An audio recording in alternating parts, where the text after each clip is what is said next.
नमस्कार श्रोताओं। क्षेत्रीय समाचार एकांश के कोविड-19 के इस विशेष कार्यक्रम में आपके साथ मैं पंकज सनवाल खुलबे। श्रोताओं, राष्ट्रीय टीकाकरण अभियान के अंतर्गत देश ने 48 करोड़ से अधिक टीके लगाने की महत्वपूर्ण उपलब्धि हासिल कर ली है। स्वास्थ्य मंत्रालय में संयुक्त सचिव लव अग्रवाल ने बताया कि जुलाई में लगाए गए टीकों की कुल संख्या मई महीने की तुलना में दोगुनी से अधिक है। ओवरऑल मैनेजमेंट के एफर्ट्स के रूप में वैक्सीनेशन कवरेज को भी सुचारू रूप से किया जा रहा है। अब तक टोटल 47.85 करोड़ डोजेज देश में दी जा चुकी हैं, जिसमें 37.26 करोड़ डोजेज फर्स्ट डोजेज में दी जा चुकी हैं and 10.59 crore doses second dose के रूप में दी जा चुकी हैं। संयुक्त सचिव ने बताया कि देश में कोविड से स्वस्थ होने की दर में लगातार सुधार हो रहा है। देश का रिकवरी रेट 97.4% कंटिन्यू कर रहा है। जरूरत है कि हम रिकवरी रेट पर, क्लिनिकल मैनेजमेंट पर अपना फोकस उसी स्थाई से बनाए रखें। ओवरऑल केस पॉजिटिविटी की एनालिसिस करें तो यहाँ पर एक रिलेटिव पॉजिटिव ट्रेंड घटते घटते 1.98% हो गई है। वीकली पॉजिटिविटी 2% से कम 3 महीने बाद देश में नोट कर रहे हैं।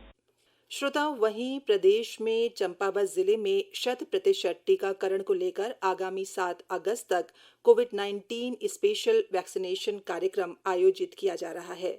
इस कार्यक्रम के तहत स्वास्थ्य विभाग की 54 मोबाइल टीमें जिले की 24 न्याय पंचायतों की 313 ग्राम पंचायतों में घर घर जाकर टीकाकरण कर रही हैं। जिले के मुख्य चिकित्सा अधिकारी डॉक्टर आरपी खंडूरी ने बताया कि जिले में 100% टीकाकरण के लक्ष्य को पूरा करने के लिए विशेष कार्यक्रम चलाए जा रहे हैं। हम वैक्सीनेशन का एक विशेष साप्ताहिक अभियान चला रहे हैं। इस अभियान के अंतर्गत हम जो है हमारे 313 जो ग्राम सभाएं हैं और 24 जो हमारी न्याय पंचायतें हैं, उनके अंतर्गत हम विशेष टीकाकरण का अभियान 2 अगस्त से लेकर 7 अगस्त तक चला रहे हैं। एक मिशन मोड के अंतर्गत हमने इस कार्य को संपादित करना है। हमारी लक्षित जनसंख्या लगभग 3 लाख है। उस 3 लाख के आसपास हमने लगभग 1 लाख लगभग 90,000 लोगों को हमने प्रतिरक्षित कर दिया है। लगभग हमें 30,000 और प्रतिरक्षित किया जाना है और ये हम 7 दिनों में 100% इसकी उपलब्धि प्राप्त कर लेंगे। वहीं जिले के लोहाघाट विकासखंड के डंगूरी फरत्याल में डोर टू डोर वैक्सीनेशन कर रही टीम के सदस्य कीर्ति चंद ने बताया कि रोस्टर के आधार पर गांवों में टीकाकरण अभियान चलाया जा रहा है। टीम दिव्यांग, बुजुर्गों और असहाय लोगों का टीकाकरण कर कोविड-19 के प्रति लोगों को जागरूक भी कर रही है। कोविड-19 के तहत चंपावत जिले में 100% टीकाकरण के लिए हमारी जो टीमें गठित की गई हैं, उसमें रोटेशन की तरह हम जो है गांव-गांव में जाकर के असहाय, गर्भवती महिलाएं, सबको जो एक अभियान है चंपावत जिलाधिकारी के माध्यम से वो जन जन तक पहुंचाने का अभियान हम कर रहे हैं, जिसमें हमारी टीमें गठित हैं। वो हर एक वर्ग के लोगों को, चाहे बुजुर्ग हो, असहाय हो, उनके लिए हम टीकाकरण के लिए अभियान चला रहे हैं।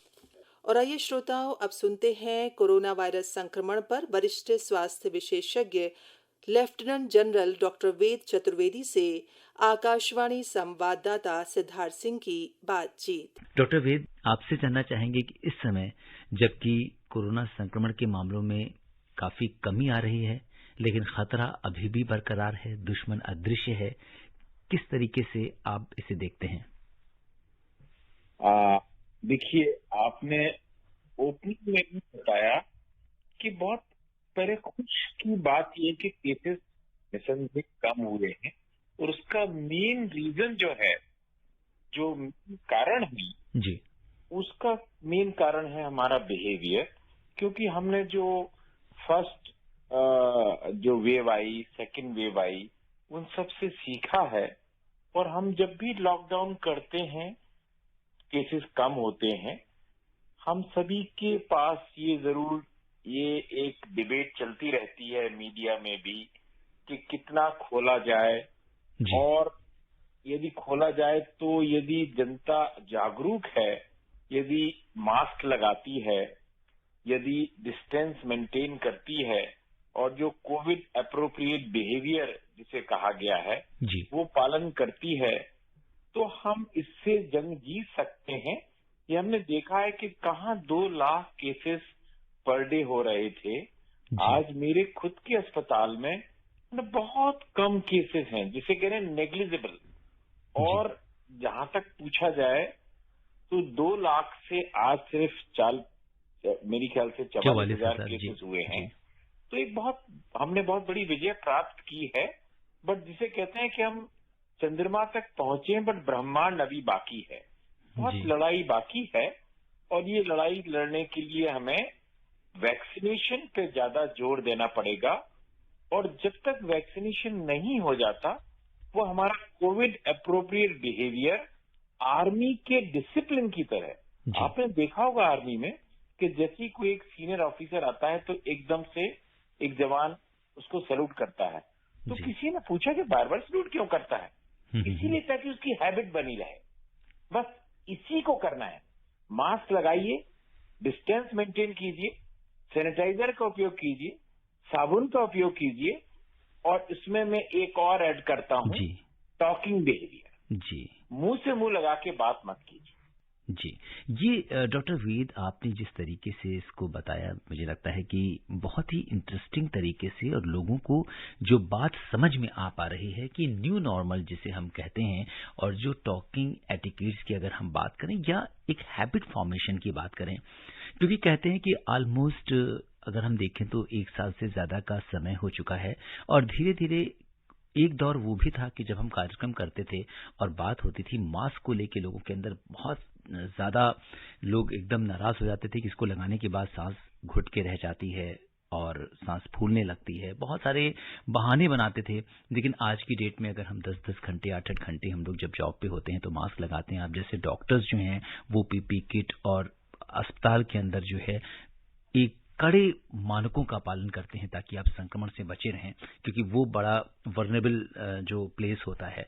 तो ऐसे में आपने जो हैबिट की बात की है, कैसे लोग इसको, आप इसे किस तरीके से देखते हैं? क्या कुछ आपका अध्ययन कहता है, या अस्पताल में जो मरीज आते हैं किस तरह की हैबिट में कुछ रेजिस्टेंस है, या लोग इसे आसानी से अपना पा रहे हैं? देखिए, आपने इस चर्चा को जो आगे बढ़ाने वाली बात कही है, ये हैबिट वाली, जी, मैंने तो कैजुअली बोला था, बट मैं सोचता हूँ ये बहुत इंपॉर्टेंट है। अब आपको फिर से एक और बात बताता हूँ। जैसे हम लोग जब आर्मी में ज्वाइन करते हैं तो कैप लगाना, तो कैप लगाना शुरू में बड़ा अनकंफर्टेबल होता है, और आपको विश्वास नहीं होगा कि जैसे जैसे समय गुजरता बिना कैप के निकलने में मुश्किल होता है। ऐसे, क्योंकि जब आपने कैप नहीं लगाया तो आपको ऑड लगेगा। ऐसे ही मास्क जो हम लोगों ने सीखा है, आज मैं देखता हूँ कि एक पुलिस वाला भी खड़ा रहता है, बट शायद दिन भर में उसको कोई 2-4 लोग ऐसे मिलते हों जो कोई बिना मास्क के घूम रहा है। हो सकता है कि मास्क उसने ठीक तरह नहीं लगाया हो, बट मास्क आज सबके पास है। यदि उनको बार बार उनकी आदत में शुमार हो गया है कि मास्क लगाना जरूरी है। ये बिहेवियरल चेंजेस बहुत बड़ा चेंज है, और उसके कारण केसेस भी कम है, आप देख रहे हैं। जी डॉक्टर वेद, जैसा कि हमने चर्चा की शुरुआत ही आज एक एटिकेट और एक हैबिट से किया है, इसके बारे में बताइए।